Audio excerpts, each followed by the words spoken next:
మీరు గూగుల్లో ఏమైనా సెర్చ్ చేస్తే ఆ సమాధానం జనరేట్ చేయడానికి ఎంత ఎనర్జీ ఖర్చు అవుతుందో తెలుసా?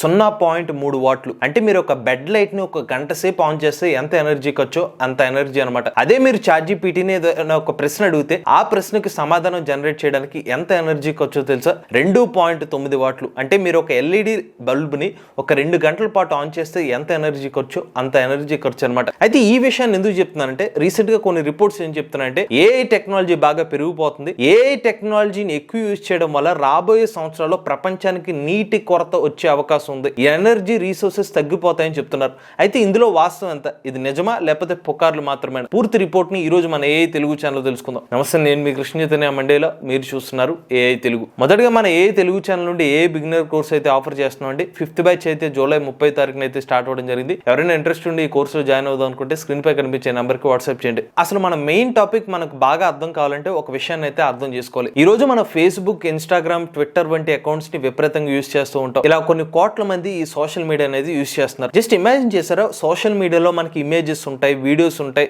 ఆడియో ఉంటుంది, టెక్స్ట్ ఫార్మాట్స్ ఉంటుంది. ఇంత డేటాని ఎలా హ్యాండిల్ చేస్తారు? సర్వర్స్ ఉంటాయి. సర్వర్స్ తో పాటుగా మనకి హార్డ్ డిస్క్ ఉంటాయి, నెట్వర్క్ సంబంధించిన కొన్ని కనెక్టివిటీస్ ఉంటాయి, దాంతో పాటుగా వైరింగ్స్ ఉంటాయి. ఇవన్నీ కలిపి దాన్ని డేటా సెంటర్ అని అంటారు. ఈ డేటా సెంటర్ సరిగ్గా పనిచేస్తేనే మనకి సోషల్ మీడియా అకౌంట్స్ బాగా వర్క్ అవుతాయి అనమాట. అయితే ఇక్కడ డేటా సెంటర్స్ బాగా వర్క్ అవ్వాలంటే డేటా సెంటర్స్ అనేవి ఒక పర్టికులర్ టెంపరేచర్ లో వర్క్ అవ్వాలి. మీరు చాలా వరకు కొన్ని వీడియోస్ చూసే ఉంటారు. పెద్ద పెద్ద కంపెనీస్ వెళ్తే డేటా సెంటర్స్ అని ఉంటాయి. అక్కడ ఏసీ ఉంటుంది అనమాట. ఎయిర్ కండిషనింగ్ తో కూల్ చేస్తూ ఉంటారు. ఆ డేటా సెంటర్స్ వేడెక్కకుండా ఉండటం కోసం. ఎగ్జాక్ట్లీ మన ఫోన్ ఎలాగైతే వేడెక్కిపోతే పర్ఫార్మెన్స్ తగ్గిపోతుంది, ఈ డేటా సెంటర్స్ కూడా వేడవుతే గనక దాని పర్ఫార్మెన్స్ తగ్గిపోతాయి అనమాట. సర్వర్ స్లో అయ్యే అవకాశం ఉంటుంది. 2021 సంవత్సరం డేటా ప్రకారం ప్రపంచవ్యాప్తంగా 100% ఎలక్ట్రిసిటీలో ఈ డేటా సెంటర్స్ మాత్రమే 1 నుండి 1.3% ఎలక్ట్రిసిటీని యూజ్ చేసుకుంటున్నాయి అనమాట. అది అప్పట్లో ఇంకా అంత పాపులారిటీ సంపాదించుకోలేదు. ఇది గుర్తుపెట్టుకోండి.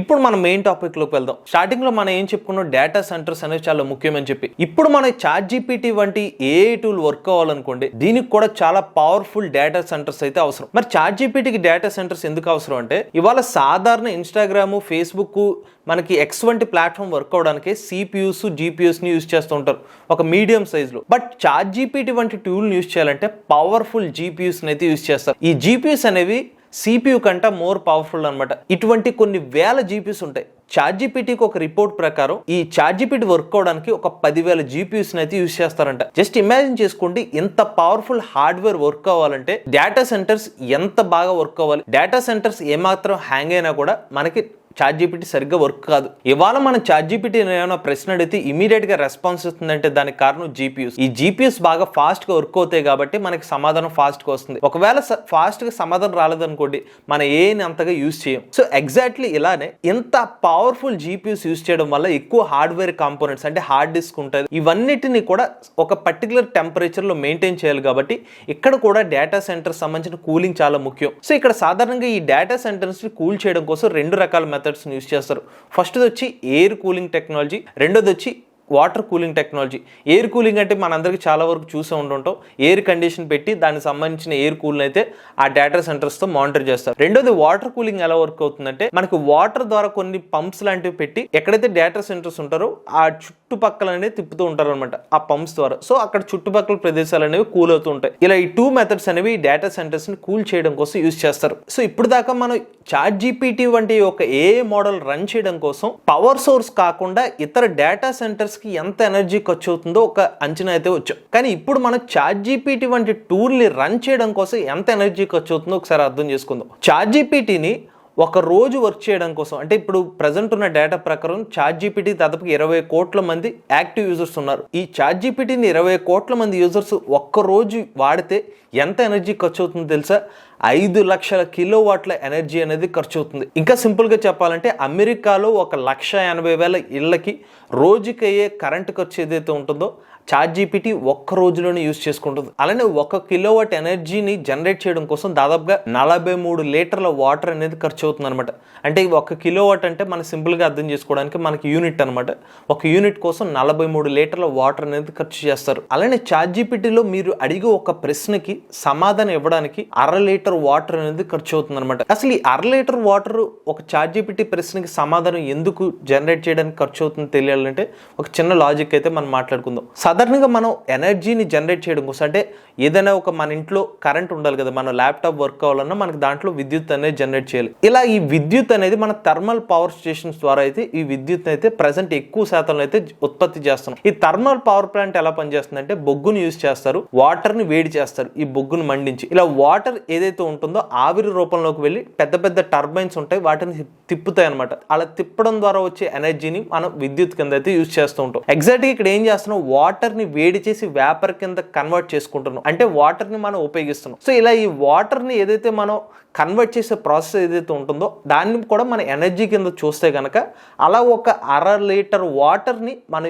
యూజ్ చేసుకుంటే ChatGPTకి ఒక ప్రశ్నకి సమాధానానికి ఎంత ఎనర్జీ అవుతుందో అంత ఎనర్జీ ఖర్చు అవుతుంది అనమాట. సరే, ఇప్పటి వరకు మనం ChatGPT పాయింట్లోనే మాట్లాడుకున్నాం, కానీ ఆర్టిఫిషియల్ ఇంటెలిజెన్స్ అంటే కేవలం ChatGPTనే కాదు కదా, జెమినీ ఉంది, మెటా ఉంది, అలానే ఇమేజ్ జనరేట్ చేసే చాలా టూల్స్ ఉన్నాయి, మిడ్ జర్నీ వంటి ఏ టూల్స్ ఉన్నాయి. ఇవన్నీ మోడల్స్ కనుక్కుంటే ఇంకెన్ని జీపీయూస్ ఉన్నాయి, కొన్ని లక్షల జీపీయూస్ని ఇటువంటి ఏ మోడల్స్ని వర్క్ చేయించుకోవడం కోసం యూజ్ చేస్తారు. ఆ జీపీయూస్ అన్నిటిని వర్క్ చేయాలంటే మళ్ళీ డేటా సెంటర్స్ అవసరం. ఆ డేటా సెంటర్స్ మళ్ళీ కూల్గా ఉంచాలంటే మళ్ళీ మనకు కావాల్సిన కొంచెం వాటర్ అనేది అవసరం అవుతుంది.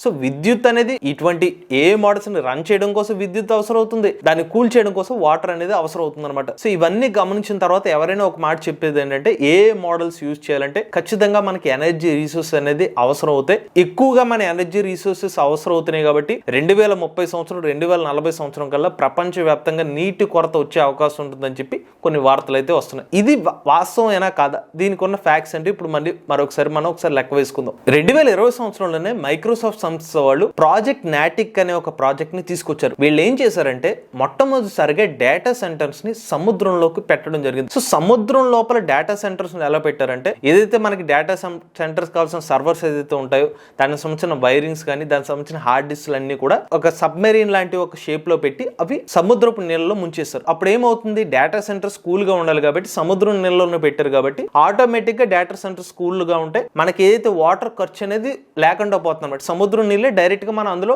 ఒక వాటర్ కూలెంట్ కింద అయితే యూజ్ చేస్తున్నాం. రెండో సొల్యూషన్ చూసుకున్నట్లయితే సోలార్ పవర్. రీసెంట్ గా అమెజాన్ కంపెనీ వాళ్ళు 1 గిగావాట్ అవర్ పవర్ ఏదైతే ఉందో సోలార్ పవర్ ని యూజ్ చేసి సోలార్ ద్వారా ఎనర్జీని జనరేట్ చేస్తున్నారు. అలానే ఇంకొక 1 గిగావాట్ అవర్ బ్యాటరీస్ యూజ్ చేసి వచ్చిన ఎనర్జీని బ్యాటరీస్ లో కూడా స్టోర్ చేస్తున్నారు. ఇంకొక గమ్మత్తైన విషయం ఏంటంటే ఇలా ఈ సోలార్ సంబంధించిన ప్యానల్స్ ని ఇన్స్టాల్ చేయడం కోసం కూడా ఏ టెక్నాలజీతో పనిచేసే రోబోని యూజ్ చేస్తున్నారు. ఇలా సోలార్ పవర్ యూజ్ చేయడంలో అడ్వాంటేజ్ ఏంటంటే ఏ సంబంధించిన మోడల్స్ ని వర్క్ చేయించడం కోసం ఎనర్జీ ఏదైతే ఉంటుందో అది రెన్యూవబుల్ సోర్స్ ఎనర్జీ ఉండడం వల్ల మేజర్ ఎనర్జీ క్రియేషన్ ఏదైతే ఉంటుందో అది వాటర్ ని యూజ్ చేయాల్సిన అవసరం అనేది తగ్గిపోతుంది అనమాట. ఇక మూడో సొల్యూషన్ ఏంటంటే ఎన్విడియా వంటి కంపెనీ కానీ మెటా వంటి సంస్థలు ఏం చేస్తున్నాయంటే ఈ వాటర్ కూలింగ్ ఏదైతే ఉందో దానికి సంబంధించిన ఆల్టర్నేటివ్ టెక్నాలజీస్ అయితే చూస్తున్నారు. అంటే మరింత ఎఫిషియెంట్ గా ఈ వాటర్ కూలింగ్ ని ఎలా చేయొచ్చు అనేది వీళ్ళు ప్లాన్ చేస్తున్నారు. ఇక నాలుగో సొల్యూషన్ ఏంటంటే విండ్ ఎనర్జీని యూజ్ చేయడం. ఈ పర్టికులర్ ఏ మోడల్స్ రన్ చేయడం కోసం ఎనర్జీ ఏదైతే ఉంటుందో విండ్ సోర్స్ ని యూజ్ చేసి ఎనర్జీని యూజ్ చేయడం. ఇక ఐదోది ఇంప్రూవ్డ్ కూలింగ్ సిస్టమ్.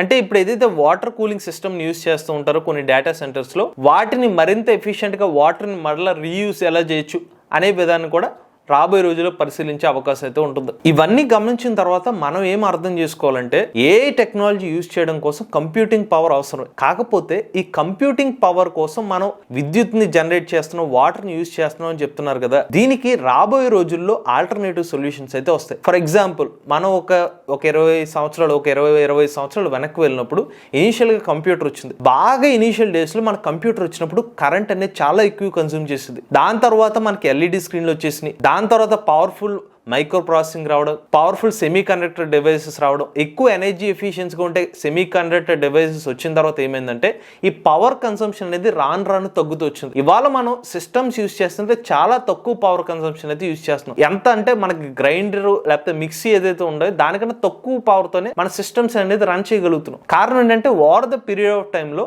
మన కొత్త టెక్నాలజీస్ అనేవి మనం ఆవిష్కరించగలుగుతున్నాం. రెండో విషయం ఏంటంటే చాలా మంది ఏ కంప్యూటింగ్ పవర్ వల్లే మనకి ఎనర్జీ రిసోర్సెస్ అయిపోతాయి అనుకుంటున్నారు. కాకపోతే అందులో చిన్న మిస్టేక్ ఉంది. అదేంటంటే ఇవాళ డేటా అనేది విపరీతంగా పెరిగిపోతుంది. ఫేస్బుక్ కానీ ఇన్స్టాగ్రామ్ కానీ ఎక్స్ ప్లాట్ఫామ్ సంబంధించిన డేటా ఏదైతే ఉందో ఇది కంప్యూటింగ్ పవర్ తో పోల్చుకున్నట్లయితే ఈ పర్టికులర్ డేటా విపరీతంగా పెరిగిపోతుంది. ఎప్పుడైతే ఈ ఇన్స్టాగ్రామో లేకపోతే సోషల్ మీడియా అకౌంట్ సంబంధించిన డేటాని ప్రాసెసింగ్ చేయడం కోసం, దాన్ని మెయింటైన్ చేయడం కోసం ఆ డేటా సెంటర్స్ దానికి సంబంధించిన పవర్ రిసోర్సెస్ ఏదైతే ఉందో యాజ్ ఆఫ్ నో అదే ఎక్కువగా ఉంది. కానీ ఇప్పుడు ఇంకా దానికి సంబంధించిన ఫుల్ పొటెన్షియల్ ఇంకా రన్నే అవ్వలేదు. కాకపోతే ఇప్పట్లోనే సంబంధించిన వాటర్ రిసోర్సెస్ అయిపోతాయని అంటున్నారు. కానీ నిజానికి మేజర్ గా జరుగుతుంది డేటా పెరుగుతుంది. ఆ డేటా కంప్యూటింగ్ వల్ల కాదు, ప్రెసెంట్ ఉన్న సోషల్ మీడియా కానీ ఇతర యాక్టివిటీస్ వల్ల డేటా ఆల్రెడీ వచ్చేస్తుంది. దాన్ని మానిటరింగ్ చేసే డేటా సెంటర్స్, దానికి కావాల్సిన పవర్ రిసోర్సెస్ అయితే ఇప్పుడైతే ఎక్కువగా యూజ్ చేస్తున్నారు. రాబోయే రోజుల్లో నిజంగా ఒక 5-6 సంవత్సరాల తర్వాత మరింతగా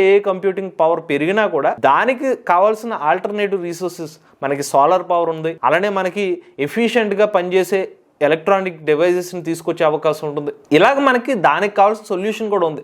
బట్ ఇప్పటిలోనే మనం కంగారు పడిపోయి రాబోయే 5 సంవత్సరాలు ఇంకా నీళ్లు ఉండదు అని అనుకోవడం అనేది భ్రమ మాత్రమే. ఎందుకంటే ఇందాక మీకు చెప్పాను, మైక్రోసాఫ్ట్ వంటి కంపెనీ వాళ్ళు ఇప్పటికే మనకి సముద్రంలోనే ఒక డేటా సెంటర్స్ పెట్టుకోవచ్చు, దానికి ఆల్టర్నేటివ్గా ఎలాగో ఆప్షన్స్ ఉంటాయి. ఇదంతా గమనించిన తర్వాత ఒకటైతే మనం యాక్సెప్ట్ చేయాల్సిందే, టెక్నాలజీ కంప్యూటింగ్ పవర్ కోసం కొంచెం ఎనర్జీ రిసోర్సెస్ అనేవి ఖర్చు అవుతాయి. అట్ ది సేమ్ టైం అవి ప్రజెంట్ ఉన్న డేటాని మనం పోల్చుకున్నట్లయితే దాంతో పోల్చుకున్నట్లయితే కొంచెం తక్కువగానే ఉంది. బట్ రాబోయే సంవత్సరాలు అయితే పెరుగుతుంది. దానికి కూడా మనకి ఎనర్జీ రిసోర్సెస్ వస్తాయి. కాబట్టి ఇది సంబంధించిన టెక్నాలజీ, దానికి సంబంధించిన నీటి కొరతలు వస్తాయి లేదా దానికి సంబంధించిన పూర్తి సమాచారం ఈ వీడియో కానీ మీకు నచ్చినట్లయితే తెలుగు ఛానల్ సబ్స్క్రైబ్ చేసుకోండి.